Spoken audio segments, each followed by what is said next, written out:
Journey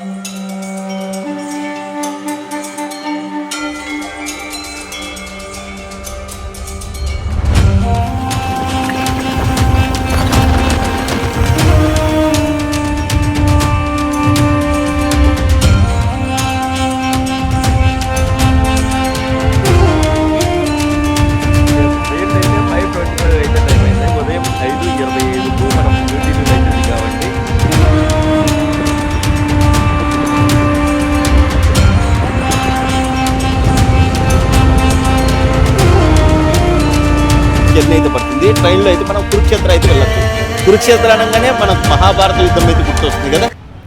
ముందుగా ఈ video చూస్తున్న మీకు నేను మనస్ఫూర్తిగా కృతజ్ఞతలు అయితే తెలుపుకుంటున్నానండి. ఎందుకంటే మన దరిద్రం కొద్దీ యూట్యూబ్ వాళ్ళు మన వీడియోలు బయట వాళ్ళకు పంపట్లేదు. అందుకే కొత్త సబ్స్క్రైబర్స్ మనకు రావట్లేదు. ఉన్న సబ్స్క్రైబర్సే మళ్ళీ మళ్ళీ చూస్తూ నన్ను ఎంకరేజ్ చేస్తున్న మీకు నేను కేవలం మీకోసం మాత్రం వీడియోలకు తిరుగుతున్నానండి. కొత్త సబ్స్క్రైబర్స్కు కొత్త వాళ్ళకు ఎలాగూ నా వీడియోని యూట్యూబ్ షేర్ చేయదు, సజెస్ట్ చేయదు, నాకు తెలుసు. మీరే నా పాత సబ్స్క్రైబర్సే చూస్తూ నన్ను ఎంకరేజ్ చేస్తున్నారు. మీకు మనస్ఫూర్తిగా మీ కాళ్ళకు పాదాభివందనం అండి, నిజంగా చెప్తున్నాను. ఇకపోతే రాత్రి 9 గంటలకు ఉండే ట్రైన్ న్యూఢిల్లీకి ఉంది కదా, ఆ ట్రైన్కు జీటీ ఎక్స్ప్రెస్ ట్రైన్కు అయితే నేను న్యూఢిల్లీ వెళ్ళాను. అక్కడి నుంచి న్యూఢిల్లీ నుంచి మళ్ళీ ట్రైన్ ద్వారానే కురుక్షేత్రం చేరుకున్నాను. నేను దాదాపు 36 గంటల జర్నీ ఆ నెల్లూరు రైల్వే స్టేషన్లో కూర్చొని వెళ్ళాలా వద్దా, ఒకవేళ వెళ్ళకపోతే నా సబ్స్క్రైబర్స్కు మన ప్రవీణ్ తెలుగు ట్రావెలర్ ఛానల్లో వీడియోలు చూస్తూ ఉన్నటువంటి పాత సబ్స్క్రైబర్సే, కొత్త వాళ్ళు ఎవ్వరు చూడరండి. ఇప్పుడు కొత్త వాళ్ళకు వచ్చే వాళ్ళందరూ కూడా ఫ్యామిలీ వ్లాగ్స్ అని, ఆల్ వ్లాగ్స్ అని, లేదంటే ఇన్స్టాగ్రామ్లో చెత్త రీల్స్ అని అవి ఇవి చూస్తుంటారు. కానీ ఎవరైతే మొదటి నుంచి కూడా నన్ను సపోర్ట్ చేస్తూ మన వీడియోలు చూస్తున్నారో వాళ్ళ కోసం కొత్త ప్రదేశాలను చూపిస్తే బాగుంటుంది అన్నప్పుడు నేను కురుక్షేత్రే అనుకున్నాను. ఎందుకంటే మొదటి నుంచి కూడా నన్ను కాపాడుతూ వస్తున్నటువంటి ఎవరైనా ఉన్నారంటే అది శ్రీకృష్ణ భగవంతుల వారే. ఛానల్ డల్ అయిన ప్రతిసారి నేను ఆ శ్రీకృష్ణ భగవంతుల వారికి సంబంధించినటువంటి స్థలాలు, ఆ పురాణ ప్రదేశాలనే నేను చూపిస్తూ వచ్చాను. మథుర కావచ్చు, బృందావనం, గోకులం, అలాగే ద్వారకా లాంటి ప్రదేశాలు, ఇలా చాలా ప్రదేశాలు శ్రీకృష్ణ భగవంతుల వారికి సంబంధించినటువంటి తిరిగాను.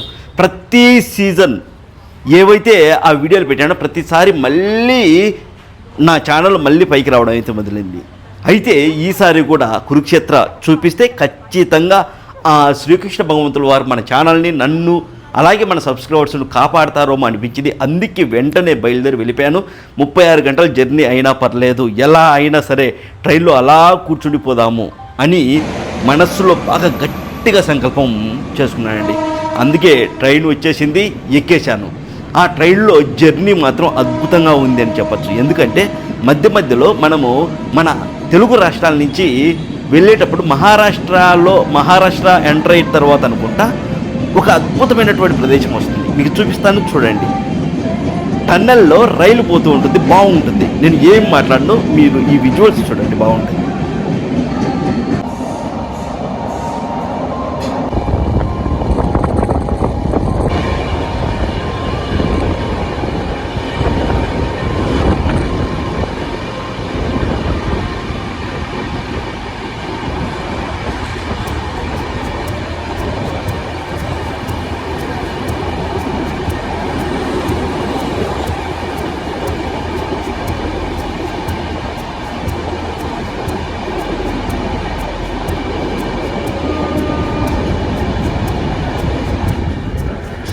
మొత్తానికి అలా చూస్తూ ఉండగానే చీకటి పడిపోయిందండి. ఆ చీకట్లో నెల్లూరు బ్రిడ్జి చూడండి ఎలా ఉందో, సూపర్గా ఉంది కదా, చాలా బాగా అనిపించింది. ఆ బ్రిడ్జిని చూసుకుని అలా కొద్దిసేపు నిద్రపోయాను. ఆ తర్వాత ఒక మంచి ఫీల్ ఉన్నటువంటి చందమామ కనబడ్డారు. అదిగో చూడండి చందమామ. ఆ చందమామను చూస్తూ ఎలాగో ట్రైన్లో మనం భోజనము ఆ అన్నం తినలేము, ఇబ్బంది పడతామనేసి ఇంటి దగ్గర నుంచి చపాతీలు, ఆ పండ్ల పొడి తెచ్చుకున్నాను. పండ్ల పొడి అదేనండి, కారం పొడి తెచ్చుకున్నాను. ఎందుకంటే మిగతా ఏ కర్రీ చేసుకొని వెళ్ళినా సరే, ఏం తీసుకొని వెళ్ళినా చెడిపోతుంది.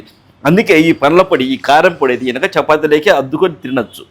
ఇది మరీ ఇబ్బంది పడుతున్నప్పుడు, అక్కడ ఫుడ్ బాగాలేదు, మనకి ట్రైన్లో ఫుడ్ తింటే కడుపున వస్తుందండి చాలా వరకు, చాలామందికి కూడా ఇది ఉంటుంది. సో మొత్తానికైతే అలా తీసుకున్నాను, చపాతీ తీసుకెళ్ళాను. అవి కాకపోతే ట్రైన్లో వాళ్ళ వీళ్ళు మేము ఈ అన్నం తినలేకుంటున్నాము, ఈ ట్రైన్లో ఫుడ్ చాలా బాగాలేదు అన్నప్పుడు మనం చూస్తూ ఉండలేము కదా, వాళ్ళకు కూడా అక్కడక్కడ పంచుకుంటూ వెళ్ళాను. మొత్తానికి అయిపోయింది. 36 గంటలు చూస్తుండగానే అయిపోయిందండి. మొత్తానికి 5 గంటల 25 నిమిషాలకు తెల్లవారుజామున, అంటే 36 గంటల తర్వాత తెల్లవారుజామున 5:25కు న్యూఢిల్లీ రైల్వే స్టేషన్లో దిగేశాను. అమ్మయ్య అనుకున్నాను. ఇప్పుడు అసలైన టాస్క్ మొదలవుతుంది. న్యూఢిల్లీలో ఒక ప్రదేశం అయితే ఉంది. న్యూఢిల్లీలో మనం కవర్ చేయాల్సినటువంటి ప్రదేశం. ఆ ప్రదేశం చాలా ఇంట్రెస్ట్గా ఉంటుంది. ఆ ప్రదేశాన్ని కవర్ చేసుకొని మళ్ళా ఉదయం 9:30కు ఉన్నటువంటి ట్రైన్కు కురుక్షేత్ర వెళ్దాము అన్నట్టు నేను డిసైడ్ అయ్యాను. బయట రైల్వే స్టేషన్ బయటకు వెళ్ళగానే అక్కడ వాష్రూమ్స్ అయితే కనబడ్డాయి. స్నానం కూడా చేయొచ్చు అని బోర్డు కూడా ఉంది. పదండి. మొత్తానికి ఫ్రెష్ అప్ అయ్యానండి. అతి కష్టం పైన, అంటే బయట వాష్రూమ్స్ ఎలా ఉంటాయి మీకు తెలుసు కదా, కష్టం మీద స్నానం చేసేసి మొత్తానికి ఫ్రెష్ అప్ అయ్యాను. నా వెనుకుంది చూడండి న్యూఢిల్లీ రైల్వే స్టేషన్. సో మనం ఎక్కడైనా ఒక కొత్త ప్రదేశానికి వెళ్ళాక నేను ఇక్కడున్నానని చెప్పుకోవడం మామూలుగా మన యూట్యూబర్స్కు ఆనవాయితీ మొదటి నుంచి వస్తుంది కూడా. అలాగే నేను కూడా న్యూఢిల్లీలో ఉన్నాను అని చెప్పుకోవడం మొదలుపెట్టాను. అదిగో చూడండి, మీకోసం నేను ఆ వాయిస్ పెడితే చాలా లెంతీగా ఉంటుందనేసి నేను వాయిస్ ఓవర్ ఇస్తున్నాను. ఓకేనా? ఇప్పుడు ఇక్కడి నుంచి మనం ఒక ప్రత్యేకమైన ప్రదేశానికి వెళ్ళబోతున్నాం. ఊబర్ ఆటో బుక్ చేసుకున్నాను. ఊబర్ ఆటోలో ఒక ప్రదేశం దగ్గరికి వెళ్తున్నాను. ఆ ప్రదేశం నేను మీకు చూపిస్తాను. కేవలం 60 రూపాయలు మాత్రమే తీసుకున్నారు పత్తర్గంజ్ నుంచి. ఓకే, పదండి. ఆటోలో వెళ్తూ అలా బయటికి చూశాను. బాగుందండి. రోడ్లు కూడా చాలా బాగా అందంగా ఉన్నాయి. మనం వెళ్ళే ప్రదేశంలో చూడండి, అటు పెద్ద పెద్ద బిల్డింగ్లు ఏం లేకుండా మెయిన్ రోడ్లో చిన్నగానే బిల్డింగ్స్ ఉన్నాయి. చూడడానికి అందంగా అనిపిస్తుంది.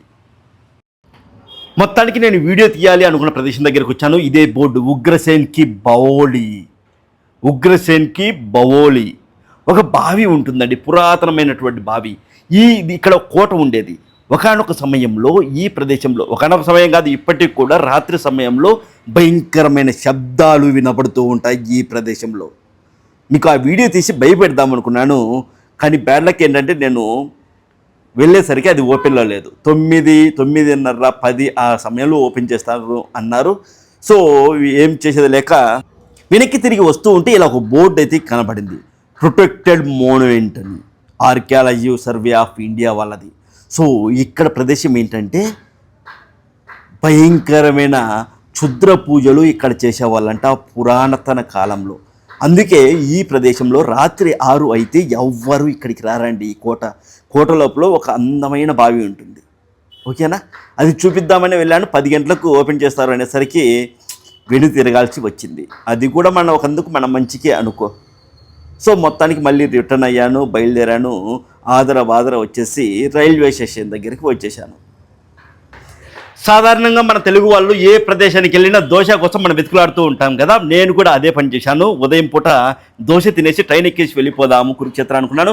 దేశీ స్వాడ్ అని న్యూఢిల్లీ పత్తర్గంజ్లో ఉంటుంది. న్యూఢిల్లీ రైల్వే స్టేషన్ ఎదురుగానే ఆ దోశ. అక్కడికి వెళ్ళాను. అక్కడ 150 రూపాయల దోశకి తీసుకున్నారు. మసాలా దోశ. ఎలా ఉంది అంటే ఆ దోశ పెట్టి వాడి ముఖానికి బట్టి ఒక్క దెబ్బ కొట్టాలనిపించింది. ఎందుకంటే ఆ ఆయిల్ ఏందో విచిత్రంగా ఉంది, చాలా స్మెల్ వచ్చేస్తుంది. అసలు నేను స్మెల్ చూసే తినలేకపోయాను. అక్కడ పడేసి సైలెంట్గా లేచి వచ్చేసాను. మొత్తానికి కడుపులో వినాయకుడి వాహనాలు పరిగెడుతున్నా సరే న్యూఢిల్లీ రైల్వే స్టేషన్ దగ్గరికి మళ్ళీ చేరుకున్నాను. ఇక ఇప్పుడు మనము కురుక్షేత్ర వెళ్ళే ట్రైన్ కోసం ఎదురు చూడాలి. ఓకేనా? ఇప్పుడు మళ్ళీ మనం కురుక్షేత్రకు ట్రైన్లోనే వెళ్తున్నాం. పదండి వెళ్దాం లోపలికి. కురుక్షేత్రం వెళ్దామని ట్రైన్ టికెట్ తీసేసుకున్నాను. ఎదురు చూస్తూ ఉన్నాను. 3వ ప్లాట్ఫాము. కురుక్షేత్ర ట్రైన్ ఇంకా వస్తుంది అనుకుంటుండగానే మొత్తానికి కురుక్షేత్ర వెళ్ళే ట్రైన్ రానే వచ్చింది. మనం యుద్ధ భూమికి వెళ్తున్నాము. ఇదిగో ఇదే యుద్ధ భూమికి వెళ్ళే కురుక్షేత్ర ట్రైన్. పదండి, జనరల్ టికెట్ తీసేసుకున్నాను. ఎందుకంటే కేవలం 3 గంటల జర్నీలోనే మనమైతే కురుక్షేత్ర చేరుకుంటాము. మరి సీట్ దొరుకుతుందా లేదా అన్నది మాత్రం ట్విస్ట్. వెళ్దాము. మనం కురుక్షేత్ర వెళ్ళేటప్పుడే మనకు మధ్యలో పానిపట్ అని వస్తుంది. ఓకేనా? పానిపట్ అని వస్తుంది. పానిపట్లో కూడా పానిపట్టు యుద్ధాలు జరిగాయండి. మొదటి పానిపట్టు యుద్ధము, 2వ పానిపట్టు యుద్ధం, 3వ పానిపట్టు యుద్ధం జరిగాయి. అంతేకాదు పానిపట్ చూసుకున్న తర్వాత పానిపట్ నుంచి ఒక 35-40 కిలోమీటర్ల దూరంలో ఉన్నటువంటి ఒక ప్రదేశం ఉంటుంది. ఆ ప్రదేశం పేరు చుల్కానా ధామ్. ఈ చుల్కానా ధామ్ అంటే ఏదో కాదండి, అప్పట్లో బర్బరికుల వారు శ్రీకృష్ణ భగవంతుల వారికి తన తలను కోసి ఇస్తారు మహాభారత యుద్ధానికి ముందు. ఆ ప్రదేశం ఈ చుల్కానాదాంలోనే ఉంటుంది. ఆ బర్బరికుల వారిని ప్రస్తుతం శ్యామ్ బాబా పేరుతో పూజలు అందుకుంటున్నారు బర్బరికుల వారు. మన ఛానల్లో ముందుగా ఈ బర్బరికుల వారికి సంబంధించినటువంటి వీడియోనే చేశాను. ఎందుకంటే శ్రీకృష్ణ భగవంతుల వారు ఈ బర్బరికుల వారికి ఒక పరీక్ష పెడతారు. ఒక చెట్టు ఆకులను బాణంతో కొట్టగలగాలి మొత్తం కూడా అంటారు. సో ఆ పరీక్ష పెట్టింది ఇక్కడే, ఆ చెట్టు కూడా ఇక్కడే ఉంది. అంతేకాదు బర్బరికుల వారికి సంబంధించినటువంటి చరిత్ర చాలా అద్భుతంగా ఉంటుంది. అంతేకాదు చాలా బాధను కూడా తెప్పిస్తుంది. ఎందుకంటే బర్బరికుల వారు శ్రీకృష్ణ భగవంతుల వారు అడిగారు అనేసి తన తలను కోసి ఆయన చేతిలో పెడతారండి. అంతేకాదు ఎవరైతే కష్టాల్లో ఉంటారో, ఎవరైతే ఇబ్బందుల్లో ఉంటారో, ఎవరైతే మోసపోయి ఉంటారో, ఎవరైతే నిస్సహాయంగా ఉంటారో వాళ్ళ తరపునే ఉంటారు ఈ బర్బరికుల వారు. అందుకే ఎవరైనా కష్టాల్లో ఉన్నవాళ్ళు, ఈ నిస్సహాయ స్థితిలో ఉన్నవాళ్ళు ఈ బర్బరికుల వారిని దర్శించుకుంటే వెంటనే ఆయన ఆ భక్తులకు వాళ్ళు కోరిన కోరికను తీరుస్తారని చెప్తారు. అంతేకాదు ఇక్కడ ఒక చెట్టు ఉంటుంది, ఆ చెట్టుకు రంధ్రాలు ఉంటాయి. కారణం ఏంటంటే బర్బరికుల వారు అప్పట్లో మహాభారత యుద్ధ సమయంలో బాణంతో కుట్టినటువంటి ఆనవాళ్ళండి ఆ చెట్టుకు సంబంధించిన. ఆ చెట్టు ఇప్పటికీ ఉంది. 5000 ఏళ్ళ సంవత్సరాల నాటి చెట్టు. ప్రతి ఆకుకు రంధ్రం ఉంటుంది. దానికి సంబంధించిన వీడియో నేను డిస్క్రిప్షన్లో పెడతాను, లేదంటే కింద కామెంట్లో పిన్ చేస్తాను. మీరు కూడా చూడండి. నేను కూడా ఆ బర్బరికుల వారికి పూజ చేసుకొని నేను కూడా ఈ చెట్టుకు దారం కట్టి రావడం అయితే జరిగింది. ఓకేనా? కుదిరితే సమాచారం చాలా బాగుంటుంది, స్టోరీ కూడా చాలా బాగుంటుంది. మన ప్రీవియస్ వీడియోలో అనేది చూడండి. ఇది మాత్రమే కదండి, మన ప్రీవియస్ వీడియోస్లో చాలా చాలా గొప్ప గొప్ప ఆలయాలు ఉన్నాయి. చాలామందికి ఆ విషయం తెలియక ఈడు సొల్లు చెప్తుంటాళ్లే అనేసి వెళ్ళిపోతూ ఉంటారు. నిజం ఇది. ఓకేనా? వెళ్ళి ఒకసారి మన ప్రీవియస్ వీడియోస్ కూడా చూడండి, బాగుంటాయి. దగ్గర దగ్గర 700 ఆలయాలు ఉన్నాయండి మీరు చూడని. ఓకేనా? పదండి. నేను న్యూఢిల్లీ నుంచి కురుక్షేత్రకే టికెట్ తీసుకున్నాను, ట్రైన్ టికెట్. కాకపోతే నేను ట్రైన్ జర్నీ చేసే సమయంలో ఎవరు శ్రీకృష్ణుడికి తల కోసి ఇచ్చినటువంటి బర్బరికుల వారి ఆలయ విశేషాలు నేను తెలుసుకున్నానండి ట్రైన్లో ఉండగా గూగుల్ చేసి. ఆ సమయంలో నాకు ఏది కరెక్టా అనిపించింది అంటే పాణిపట్లో దిగేసి పాణిపట్ కవర్ చేసుకొని అక్కడి నుంచి పాణిపట్ నుంచి 30 కిలోమీటర్ల దూరంలో ఉన్నటువంటి ఆ స్థలం బర్బరికుల వారి స్థలానికి వెళ్ళి అక్కడి నుంచి మళ్ళీ కర్నాలు వచ్చి కర్నాల్లో కర్ణుడికి సంబంధించినటువంటి వీడియోలు తీసుకొని, కర్ణ మహారాజుకు సంబంధించినటువంటి వీడియోలు, కర్ణుడు తన కవచ కుండలాలను దానంగా ఇచ్చినటువంటి ప్రదేశం ఉంది కదా ఇంద్రుడికి, దేవేంద్రుడికి, ఆ ప్రదేశాన్ని కూడా కవర్ చేసుకొని వెళ్దాము కురుక్షేత్రంలో తీసుకొని కురుక్షేత్రం నుంచి ఢిల్లీ వచ్చి ఢిల్లీ నుంచి ఇంటికి వెళ్ళిపోదాము అని డిసైడ్ అయ్యాను. మొత్తానికి మనం అనుకున్నట్లుగానే ఈ జర్నీ అయితే కంప్లీట్ అయిందండి. నేను కురుక్షేత్రంలో ఉన్నటువంటి ఒక అద్భుతమైన ప్రదేశాన్ని నేను మీకు చూపించబోతున్నాను. ఇదిగో ఇక్కడైతే రాత్రి సమయంలో దిగాను. కురుక్షేత్రం ఎంట్రన్స్ ఇది. ఇక్కడ నుంచి మనం ఆటోలో అయితే లోపలికి అయితే వెళ్ళాల్సి ఉంటుంది. పదండి, ఈ కురుక్షేత్రం దగ్గరలో ఉన్నటువంటి ఒక ప్రదేశాన్ని నేను మీకు చూపిస్తాను. అది కూడా ఏంటి, పద్మ వ్యూహానికి సంబంధించినటువంటి వీడియోని ఇప్పుడు వస్తుంది. మీకు ఒక ఇంపార్టెంట్ విషయం అయితే చెప్పాలండి. మన ఛానల్ తరపున మనము మీ కోరిక చదివి ఆ కోరిక పైన మనం శ్రీ లక్ష్మీ గణపతి కుబేర హోమం అయితే జరిపిస్తున్నాం కాణిపాకంలో. మొదటిసారి అండి ఇలా జరిపించడం. మామూలుగా గోతనామాలతో జరిపిస్తాం, కానీ ఈసారి గోతనామాలు చదివి సంకల్పం కూడా చదివి ఆ సంకల్పం పైన ఈ శ్రీ లక్ష్మీ గణపతి కుబేర హోమం అయితే జరుగుతుంది. కేవలం 999 రూపాయలతోనే కాణిపాకంలో అక్షయ తృతీయ రోజున. మీరు నమోదు చేసుకోవాలనుకుంటే, మనం ఎవరికి అప్పగించట్లేదు, నేనే దగ్గరుండి మన ఛానల్ తరపునే జరిపిస్తున్నాము ఈ హోమము, ఈ పూజ. మీరు కాల్ కానీ లేదా మెసేజ్ రూపంలో మీ పేర్లు గొత్తనామాలు, మీ సంకల్పం, మీ కోరికను పంపచ్చు. 7981961643 7981961643 ఈ నెంబర్ కాల్ కానీ మెసేజ్ కానీ చేయండి. పూర్తి వివరాలు కావాలంటే చివరిలో పెడతాను చూడండి. హాయ్ బవర్స్, నేను మీ ప్రవీణ్. మీరు చూస్తున్నారు ప్రవీణ్ తెలుగు ట్రావెల్ ఛానల్. ప్రస్తుతం నేను హర్యానా రాష్ట్రంలో ఉన్నటువంటి కురుక్షేత్రం నుంచి ఒక 8-10 కిలోమీటర్ల దూరంలో ఉన్నటువంటి అభిమన్యుపూర్లో ఉన్నాను. ఈ అభిమన్యుపూర్లోనేనండి అభిమన్యుల వారు చక్రవ్యూహంలో ఇరుక్కొని తన ప్రాణాలను అయితే వదిలింది. అంతేకాదు ఆ ప్రాణాలు వదిలిన పక్కనే సూర్యకుండు, ఆదిత్యకుండు అనేది ఉంది. సూర్యకుండు అంటారు, ఆదిత్యకుండు అంటారు. ఈ కుండులో కౌరవులు స్నానం చేసేవాళ్ళు అన్నట్టు. అంటే ఇదంతా ఈ ఏరియా అంతా కూడా కౌరవులు స్థావరాలు ఏర్పరచుకునేవాళ్ళు. ఇదిగో అక్కడ చూడండి, అది అభిమన్యుల వారు తన ప్రాణాలను వదిలినటువంటి ప్రదేశం. అది ఇదంతా చూడండి ఎలా ఉన్నాయి, అంత స్థావరాలు. అయితే ఇదంతా ఖాళీ ప్రదేశం అండి, ఒక పెద్ద మైదానం అని చెప్పచ్చు. ఈ మైదానంలోనే కురుక్షేత్ర యుద్ధానికి వాళ్ళు నాంది పలికారు. అంటే ఈ మైదానంలో అయితే కొట్టుకోవడానికి బాగుంటుంది, చంపుకోవడానికి బాగుంటుంది అన్న ఉద్దేశంతో. సో ఇక్కడ మనం చూసుకున్నట్లయితే ఇటు సైడ్ వెళ్దాం మనం. ఇది ఆదిత్య కుండ్ అండి. ఆదిత్య కుండ్లో కౌరవులు స్నానం ఆచరించేవాళ్ళు. ఇక్కడ ఆచరించి ఇక్కడ పూజలు చేసుకునే వాళ్ళు అన్నట్టు. ఇక్కడ శివాలయాలు ఉన్నాయి అన్నీ మొత్తం క్లియర్గా నేను మీకు చూపిస్తాను ప్రతిదీ. చాలా కష్టపడేది చేస్తున్నానండి ఈ వీడియో. దయచేసి వీడియోకి లైక్ కొట్టండి. ఇది ఆదిత్య కుండ్ అంటారు, అంటే సూర్యభగవానుడికి సంబంధించినటువంటి కుండ్. కర్ణుల వారు ఈ ఆదిత్య కుండ్లోనే స్నానం ఆచరించేవాళ్ళు. ఇక్కడ స్నానం ఆచరించి భగవానుల వారికి పూజలు చేసేవారు. ఇక్కడ మనం చూసుకోవచ్చు, ఇక్కడ చూడండి, ఇదిగో ఇదే. సో అభిమన్యుపూర్లో ఉన్నటువంటి ప్రదేశాలు ఇవి చూడండి క్లియర్గా. అది శివమందిరా, శివమందిర్. ఈ ప్రదేశాలన్నీ కూడా చాలా పురాతనమైనటువంటి ప్రదేశాలండి. మీరు అభిమన్యుపూర్ వచ్చినప్పుడు, కురుక్షేత్రం వచ్చినప్పుడు తప్పకుండా ఈ అభిమన్యుపూర్ను మీరు దర్శించండి. ఎందుకంటే అభిమన్యుల వారు తన ప్రాణాలను అర్పించింది ఇక్కడే పద్మం వ్యూహంలో. దీన్ని చక్రవ్యూహం అని కూడా అంటారు. మీకు చూపిస్తాను నేను క్లియర్గా. అక్కడికి వెళ్ళి అభిమన్యుల వారిని ఎలా ప్లాన్ చేసి ఏ విధంగా మోసం చేసి తనను చంపారు అన్నది కూడా నేను ఎక్స్ప్లెయిన్ చేస్తాను క్లియర్గా. మన మహాభారతంలో ఉన్నటువంటి ప్రతి ఘట్టాన్ని నేను వివరిస్తాను.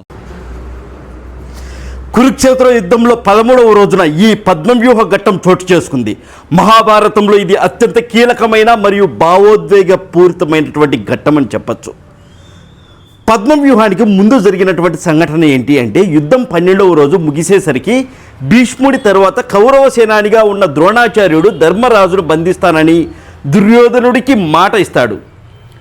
కానీ అర్జునుడు ఉన్నంత వరకు అది సాధ్యం కాదని గ్రహించి 13వ రోజున అర్జునుడిని యుద్ధభూమికి దూరంగా దక్షిణ దిశకు వెళ్ళేలా సంక్షప్తకులతో ప్లాన్ చేయిస్తారు.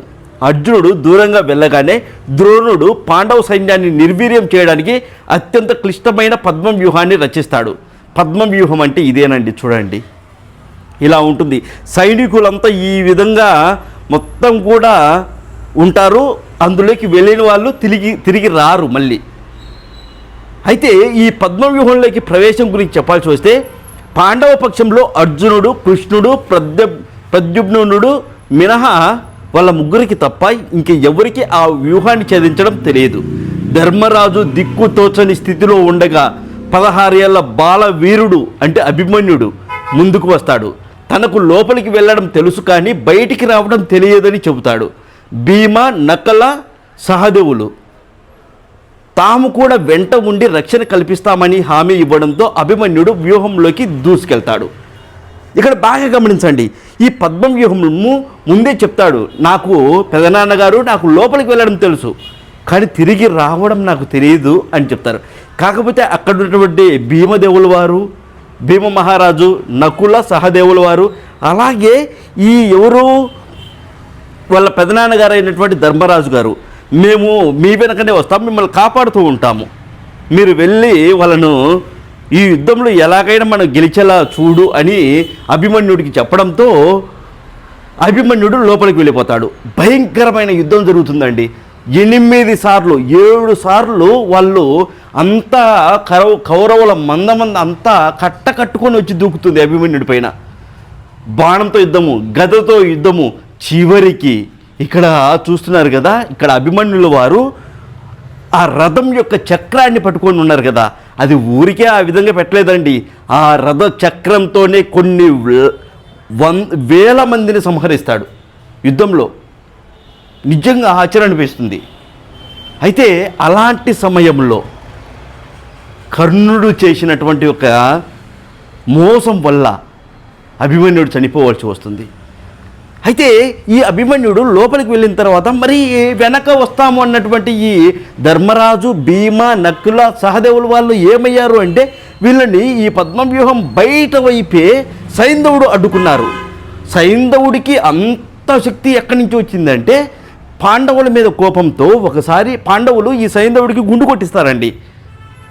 అదంతా మనసులో పెట్టుకొని ఆ కోపంతో పాండవులందరినీ ఎలాగైనా జయించాలి అన్న ఉద్దేశంతో ఆ పరమేశ్వరుడికి ఎన్నో సంవత్సరాలు కఠినమైనటువంటి తపస్సు చేస్తారు. అప్పుడు పరమేశ్వరుడు ప్రత్యక్షమై నీకేం కావాలి అని సైంధవుడిని అడిగితే సైంధవుడు పాండవులను నేను ఓడించాలి అని కోరతాడు. అప్పుడు ఆ పరమేశ్వరుల వారు ఒక్కటే మాట అంటారు, అర్జునుడితో యుద్ధం చేయాలంటే నాకు కూడా కాస్త భయంగానే ఉంటుంది, అలాంటిది నువ్వు పాండవులంతా ఓడిపోవాలంటున్నారు, అది కుదరదు.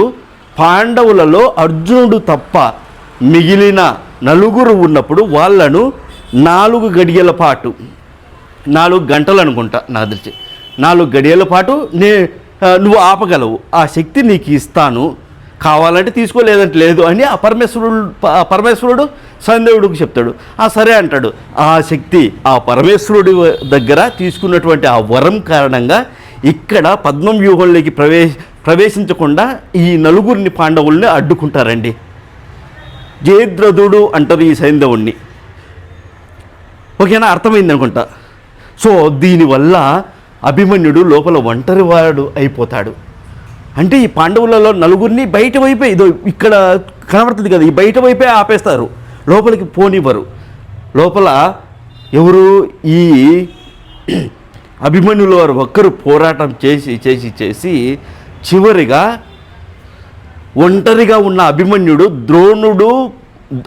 పైన ద్రోణుడు, కృపాచార్యుడు, కర్ణుడు, అశ్వత్థామ, శల్యుడు, శకుని మరియు దుర్యోధనుడు కొడుకైన లక్ష్మణ కుమారుడితో పోరాడతాడు ఈ అభిమన్యుల వారు. వీళ్ళంతా కూడా వచ్చి అభిమన్యుడి పైన పడతారండి.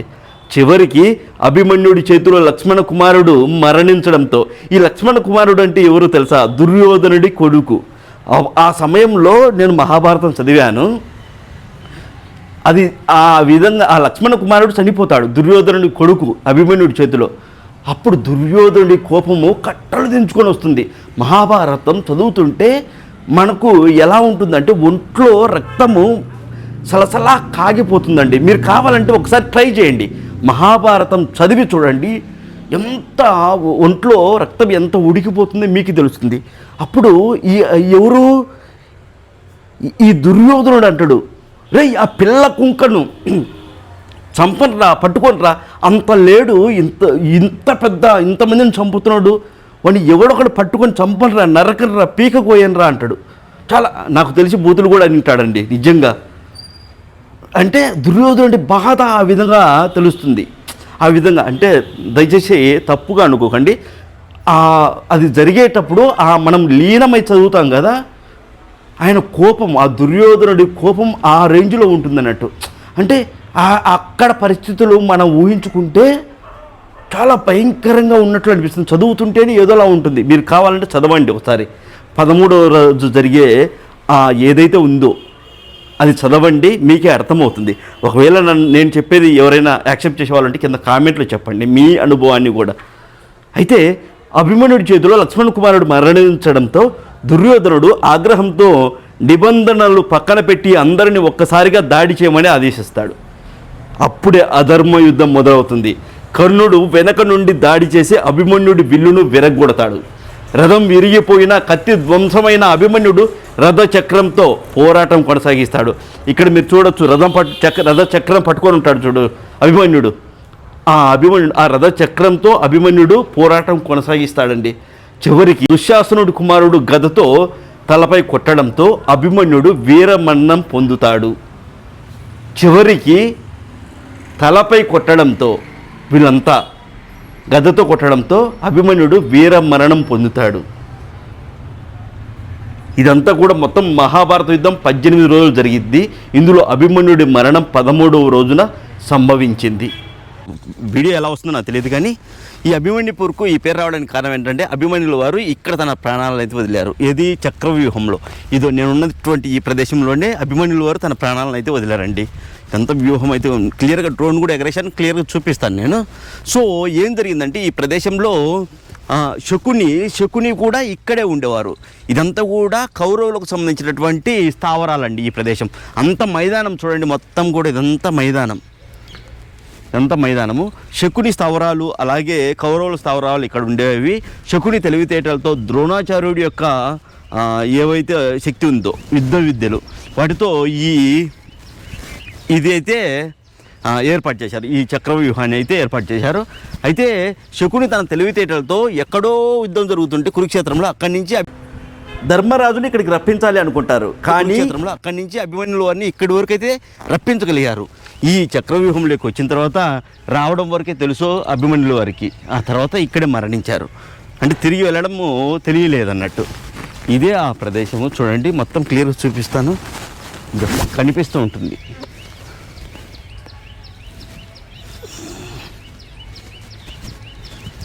చూడొచ్చు చక్రవ్యూహం.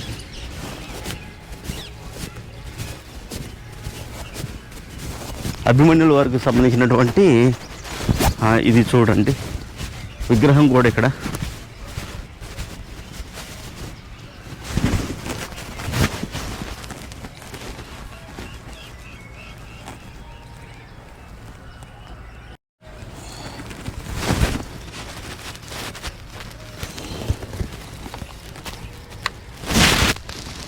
కురుక్షేత్రం నుంచి 10 కిలోమీటర్ల దూరంలో అయితే ఉంటుంది. ఇది అభిమన్యుపూర్.